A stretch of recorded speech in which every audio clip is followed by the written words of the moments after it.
Assédio moral no trabalho é a exposição repetitiva de um indivíduo a situações constrangedoras, no ambiente de trabalho ou em razão do exercício das funções.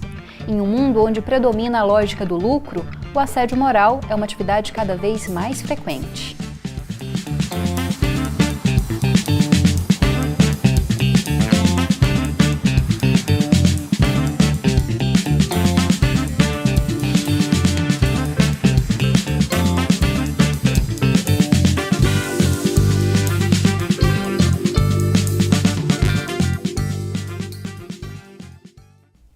Esclarecer questões relativas ao assédio moral no trabalho é a pauta do Conexões de hoje. E para isso nós recebemos a Carla Maria Santos Carneiro, que é advogada trabalhista e conselheira do Instituto Goiano de Direito do Trabalho. Olá, muito obrigada pela presença. Eu que agradeço, Camila. E também vamos conversar com a Kátia Barbosa Macedo, que é psicóloga organizacional e professora dos cursos de graduação e pós-graduação em psicologia da PUC Goiás. Olá, muito obrigada pela presença. Grata pelo convite. Bom, para começar, falei rapidamente aí o que é o assédio moral no trabalho, mas queria que vocês falassem um pouquinho mais da caracterização. E também se o assédio moral ele só acontece quando há uma relação de superiores e subordinados. Vou começar com você, Carla.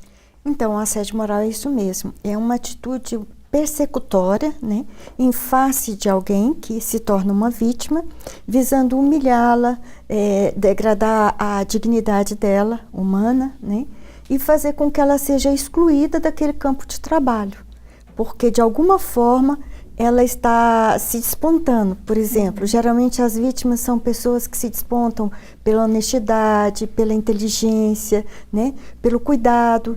E isso passa a incomodar, né? E de alguma forma essa pessoa passa a ser perseguida e receber humilhações no seu ambiente de trabalho.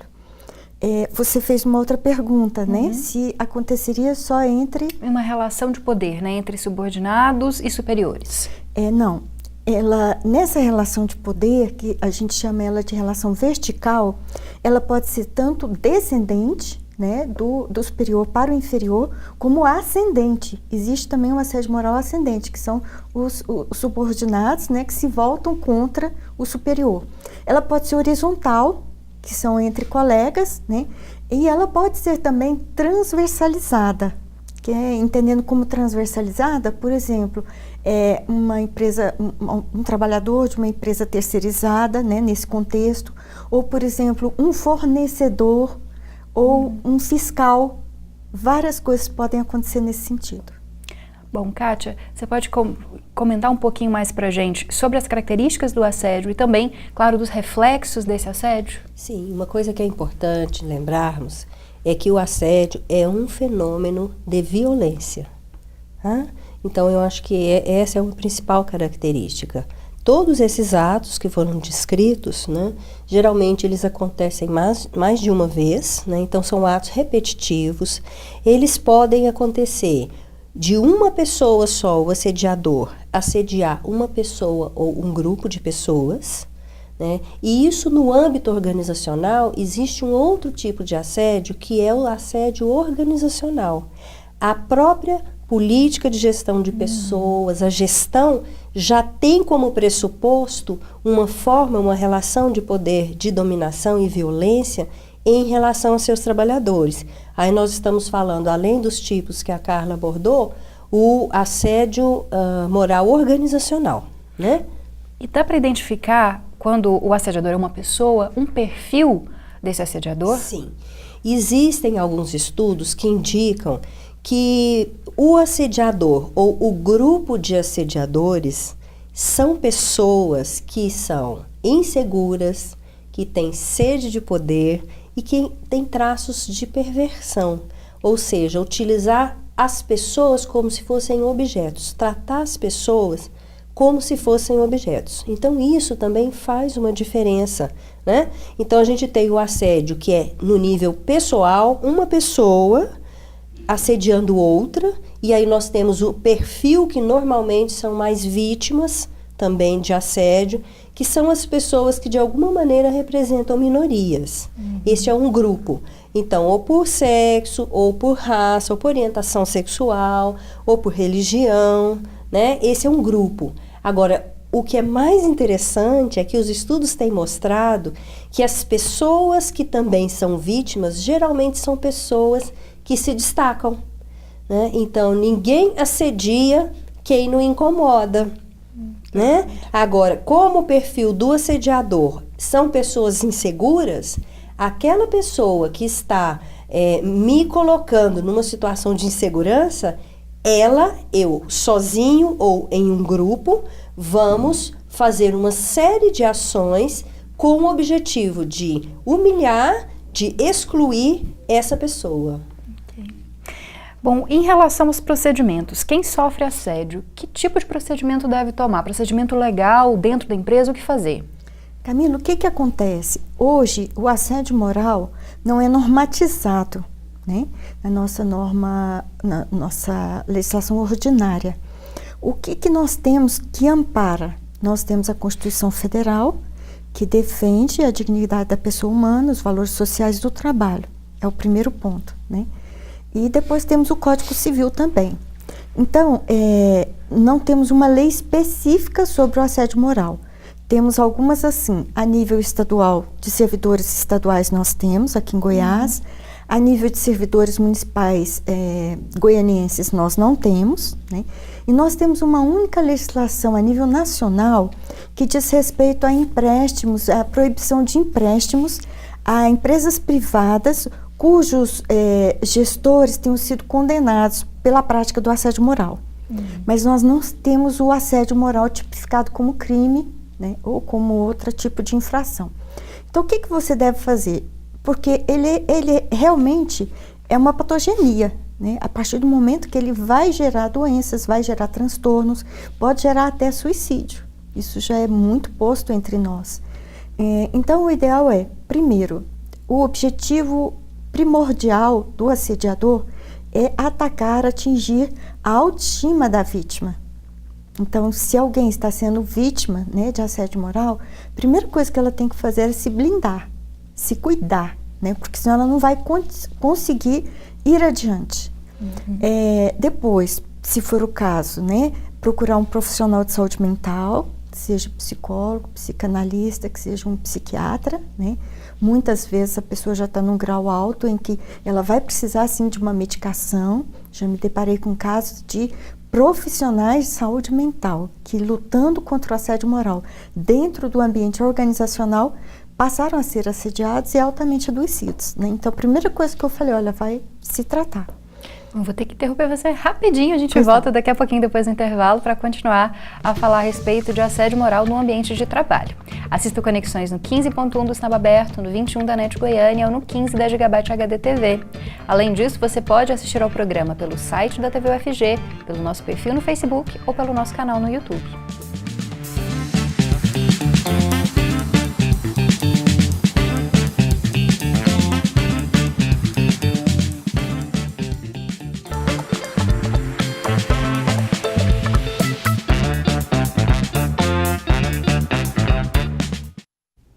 Conexões está de volta e hoje nós falamos sobre assédio moral no trabalho. Estão aqui conosco a Carla Carneiro, advogada trabalhista e conselheira do Instituto Goiano de Direito do Trabalho, e também a Kátia Macedo, psicóloga organizacional e professora da PUC Goiás. Bom, queria que você finalizasse então essas questões envolvendo, né, as consequências desse assédio. Sim, e quais as providências, né? Então, a primeira é cuidar da autoestima, né, blindar, e se for preciso procurar um profissional de saúde mental. O segundo ponto é evitar ficar sozinho com o agressor. Estar sempre acompanhado de alguém, de uma pessoa que possa ser testemunha dos fatos, né? E depois utilizar, guardar todo tipo de prova que for possível. Bilhetes, gravar conversas, telefonemas, tudo aquilo que for possível. De repente uma filmagem, né, em um local público. Por quê? Porque se você entra depois com uma ação trabalhista, por exemplo, é muito difícil provar. E hoje, com a reforma trabalhista, se você alega e não prova, você pode ser condenado a pagar os honorários de sucumbência. Então, além de não ganhar, você ainda paga, não é? E você, numa situação dessa de vítima, né, a pessoa já está muito fragilizada. Então, vai só piorando a situação. Quer complementar? Sim, quero complementar. Por quê? Primeiro eu quero falar que existe um site no Brasil que é o www.assediomoral.org.br do professor Elohane, que já tem mais de 1.200.000 acessos, em que ele traz textos, orientações, né? Não é só dele o site, mas ele é o coordenador, né? E também pode esclarecer muito. Em relação ao assédio moral, nós também temos este livro e mais esses outros 2 livros aqui.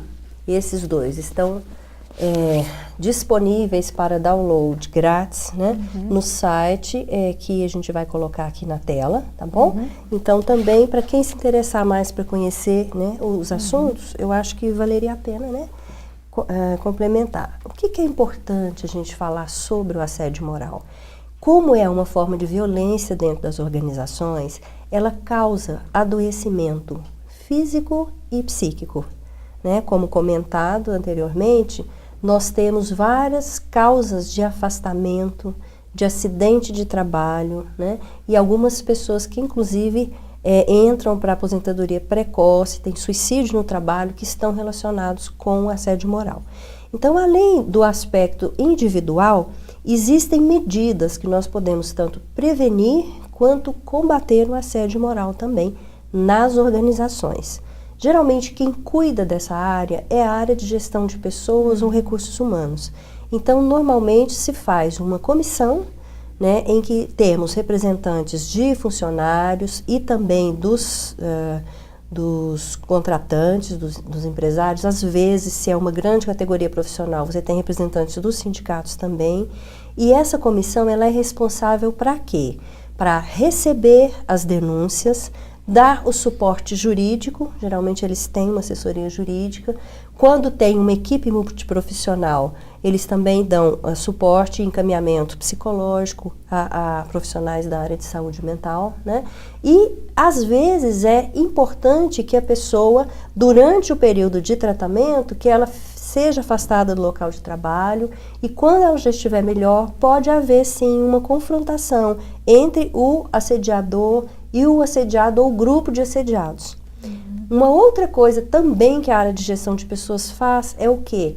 Isso pode ser um indicador da necessidade de você trabalhar com treinamento e desenvolvimento de pessoas, desenvolver supervisores, habilidades e competências de gestores para lidar com diferenças individuais, com resolução de conflitos, né? Então, existem vários instrumentos dentro da área da psicologia organizacional que também está à disposição. Dentre esses instrumentos, a gente tem uma abordagem que é a psicodinâmica do trabalho, que ela foi criada por Dejoux, na França, e que consiste em quê? Em se colocar trabalhadores discutindo sobre o seu trabalho, sobre as suas vivências, como eles lidam com os problemas e sofrimentos advindos do trabalho, pensando em soluções conjuntas para ajustar essas dificuldades. E aí, quando o tema é assédio moral, a gente tem inclusive uma tese de doutorado feita aqui, né, sob minha orientação, que trabalhou essa técnica abordando o assédio moral. Bom, em relação, você falou um pouquinho sobre questões judiciais, né, entrar na justiça, reunir provas, como é que funciona geralmente essa questão? Entra na justiça trabalhista, entra na justiça comum, e o que a pessoa que está sendo assediada deve fazer na hora de entrar com essa ação? Então, se é um empregado seletista, é na Justiça do Trabalho, né, a competência, ele deve reunir provas suficientes para munir o advogado dele, né, das condições de provar aquilo que vai ser alegado. Porque você alegar a existência do assédio moral, o ônus de prova é muito pesado. Ele é todo seu, né, a não ser que a parte contrária faça alguma alegação que transfira o ônus da prova para ela. Mas até que prove em contrário, não. Vai ser seu. Você está alegando, né? Então, não é fácil. É extremamente difícil. Eu, particularmente, como advogada, prefiro não alegar o assédio moral, a existência do assédio. Eu entro dizendo, geralmente as vítimas que me procuram são pessoas que já estão adoecidas. Então, eu já tenho um relatório médico, já tenho uma perícia de saúde mental, né? Que tudo aquilo vai somar e fazer com que eu possa provar que aquele adoecimento foi decorrente do trabalho. mas eu não dou o nome de assédio moral, justamente porque a prova não é fácil. Geralmente, as perseguições, elas são muito subjetivas, sutis, invisíveis, né? E aquele adoecimento, ele vai acontecendo aos poucos. Importante que a Kátia falou sobre a questão dele ser repetitivo, né? Não basta uma única vez, um único ato que causou uma violência X. Tem que haver uma repetição, tem que haver uma intenção dolosa de que o final seja aquele. E ele pode ser também sistemático. O que ele seria? Por exemplo, você trabalha numa instituição onde você nunca sofreu um assédio, mas de repente você, como servidora, quer buscar uma outra função, e para isso há um concurso interno. Só que a pessoa que está coordenando aquele concurso não quer que você entre. Então ela começa a ter atos, né, de abuso, de assédio contra você naquele episódio. Então é um sistemático. Entendeu? A gente vai para mais um intervalo e daqui a pouco a gente volta para finalizar essa conversa a respeito de assédio moral. Continue conosco e mande a sua sugestão também. É só você enviar a sua sugestão para jornalismo@tvufg.org.br ou então para o nosso WhatsApp no 99181 1406.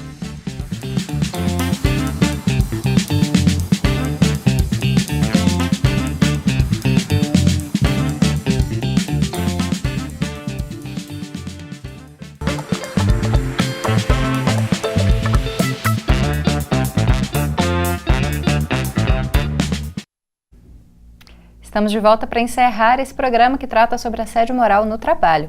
Estão aqui conosco a advogada trabalhista Carla Carneiro, do IGT, e também a psicóloga e professora de psicologia Kátia Macedo, da PUC Goiás.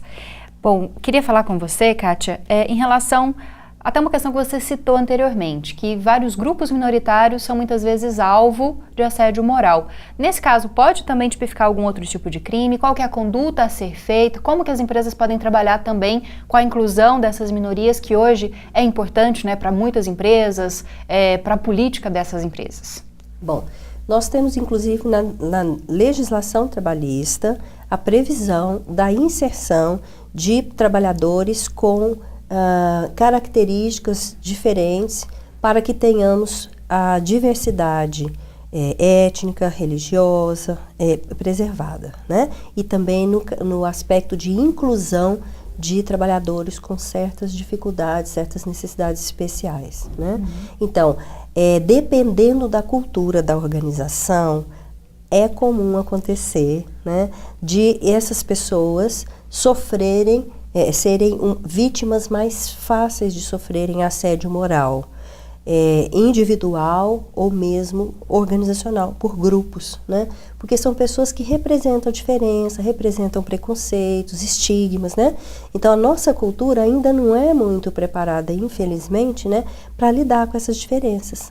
Até funcionários, trabalhadores que passam um tempo, por exemplo, afastados do trabalho, muito em função de Ler e Dort, a gente tem assim várias pesquisas demonstrando que quando eles retornam para o trabalho, os próprios colegas ficam chamando essas pessoas de lerdos, sabe? Então isso também é um tipo de assédio, né? Porque se não considerar que a pessoa está adoecida, passando por um processo de tratamento, de reinserção, às vezes ela tem que entrar para uma outra função, né? Então, tudo isso é um dos aspectos também do assédio moral, que facilita o assédio moral. Quer complementar, Carla? Sim, existe uma legislação trabalhista que prevê a reparação, indenização, pagamento de indenização e reintegração do trabalhador quando ele sofre qualquer tipo de discriminação por esses motivos, né? Inclusive, por exemplo, a mulher grávida, né? A mulher trabalhadora grávida. Qual que é o grande problema hoje, Camila? É que nós estamos vivendo um estado de neoliberalismo, né? Nós estamos vivendo um estado de desmonte estatal. Então, tanto no âmbito do Ministério do Trabalho e Emprego, que hoje já não existe mais, é Ministério da Economia, né, e há uma Secretaria do Trabalho, quanto no âmbito do Ministério Público do Trabalho, existe uma redução fortíssima de verbas. Isso quer dizer o quê? Que fica mais difícil eu fazer uma denúncia. Então, vamos imaginar, eu sou trabalhador assediado dentro de uma grande organização, que me vejo em condições muito difíceis de denunciar o fato. Eu preciso daquele salário, preciso daquele emprego. Se eu saio, como é que eu vou pedir uma rescisão indireta do contrato de trabalho se eu preciso do dinheiro, né? Se eu peço para dispensa, fica pior ainda. E tá, então eu fui mandada embora. E eu então entro com uma ação reclamatória trabalhista. Aí vem toda aquela questão que eu te falei, por causa da reforma, né? Que se eu posso ter todos, realmente aconteceu, eu tenho todos os indícios, mas eu não consigo fazer a prova. Muitas pessoas procuram e falam, eu tenho essa testemunha X e Y. Eu falei, você não tem. Porque, né, são diversos processos, você tem que esperar 2, 3, 4, 5 audiências para conseguir levar uma testemunha e chega lá, você não sabe o que ela vai dizer. Então, e aí você corre o risco de, não provando, você ainda ter que pagar os honorários advocatícios sucumbenciais. Além do que a própria perícia hoje, que se você não ganha, você tem que pagar. Né? Então, são aspectos que dificultam em demasia. E um outro aspecto também, que reforça isso que a Kátia está dizendo, é justamente esse pós-reforma. A mídia atuou tanto no sentido de dar validade à reforma trabalhista, dizendo que seria bom para todo mundo, geraria emprego, teria tudo geraria segurança jurídica, né? Que os empregadores, em sua grande maioria, se viram no direito de não cumprir direitos básicos, direitos trabalhistas básicos, tipo assinar uma carteira, entende? Registrar uma jornada de trabalho, pagar uma hora extra. Nós estamos voltando a eras primitivas no direito de trabalho. Então, essa questão da discriminação já estava lá na ponta, já era um ápice, que nós já estávamos trabalhando com ela como uma coisa assim, que não podia existir. E agora nós estamos lá embaixo de novo. Então, isso é uma dificuldade. Bom, acho que dá para finalizar bem rapidinho com a Kátia, só uma pergunta. É possível assédio moral na relação entre professor e aluno, dentro do ambiente da escola, da universidade? Sim, isso é outro aspecto bastante interessante, porque tanto no exército quanto nas escolas, o termo mais específico é bullying. Então a gente escuta muito falar em bullying. Bullying é um tipo de assédio moral nesses dois ambientes, né? E aí, hoje, nós temos algumas coisas muito interessantes. Por quê? Depois da entrada do Código de Defesa do Consumidor, as relações do processo de ensino-aprendizagem passaram por uma mercantilização. Então, hoje, nós estamos tendo muito mais registro, e todos os dias nos jornais do país a gente vê o quê? Diretores, professores sofrendo violência de alunos que não concordam com uma nota, com uma prova, com uma frequência, né? Então, hoje nós temos esse tipo de assédio também ascendente. No ambiente escolar, nós temos uma competição hoje, né? Em função de poucos recursos, poucas verbas, então os próprios colegas também são competitivos e individualistas. Então, nós temos também esse assédio entre colegas e também na relação de professor-aluno. Alguns professores, infelizmente, a gente também passa por isso. O mais interessante que eu penso que fique aqui para nós é que as relações socioprofissionais, sejam elas no ambiente empresarial, escolar, elas devem ser permeadas pelo respeito e não pela violência, pela exploração, porque está havendo na economia uma distorção. Toda essa política neoliberal está esquecendo que, para que nós, consumidores, possamos consumir, precisamos ter trabalho, salário, né? E isso não está sendo muito considerado, né? Bem, nosso tempo está chegando ao fim. Muito obrigada pela sua presença. Nós que agradecemos, Camila. Muito obrigada. Muito obrigada também pela sua presença. Eu também sempre gosto de participar dos programas para a gente conversar sobre o assunto, né? Grata pelo convite. Obrigada às duas. E o Conexões chega ao fim, mas você pode continuar acompanhando a nossa programação e também acessar nosso site ou as nossas redes sociais. Até o próximo debate.